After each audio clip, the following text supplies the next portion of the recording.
The GOP-controlled Missouri state legislature is considering a bill from Representative Bart Corbin that would require sex with a lobbyist to be disclosed as a gift.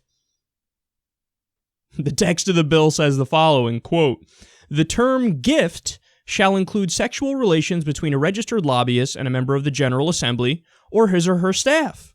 Relations between married persons or between persons who entered into a relationship prior to the registration of the lobbyist, the election of the member of the General Assembly, or the employment of the staff person shall not be reportable under this subdivision.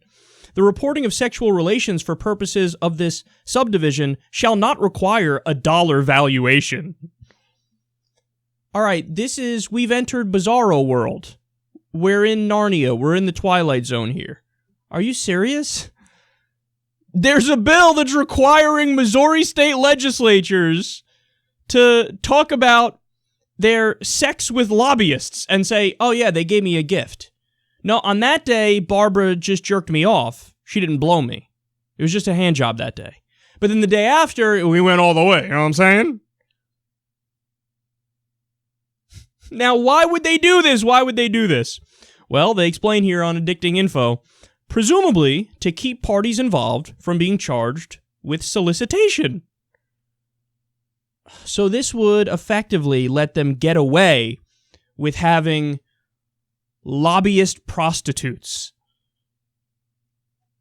It's It's like they're wearing it on their sleeve.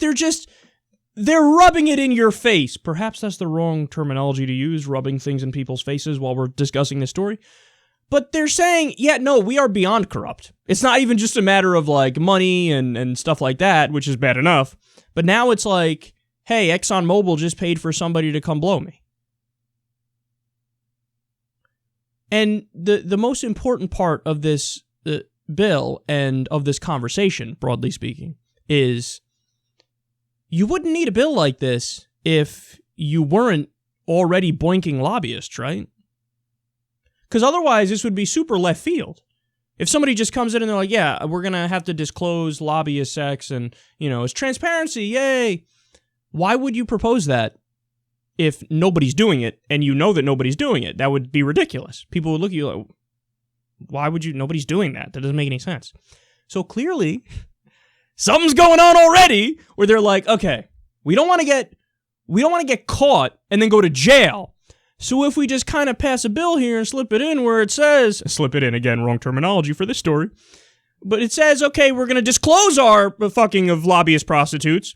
Well then, we can point to this provision if we're about to get arrested and say, look, we're the lawmakers and look at the law. The law says as long as we disclose it, it's all good. That is another form of corruption, and that's an obvious form of corruption. But in the United States of America, we've gotten to a point, apparently at the state level, along with the federal level, we all know that that's the case there too, where they're barely concealing just how corrupt they are. And we've legalized our system of bribery where now people just talk about it as a duh. It's no longer a bribe. Now it's a campaign contribution. So, hey, we got some light shining on it, so it's all right. No, it's not all right. Just because I can see that ExxonMobil and Walmart and other multinational corporations and billionaires are buying you doesn't make the buying you okay. And that goes the same for whether money's going from the lobbyist to the politician or hand jobs and blow jobs are going from the lobbyist to the politician.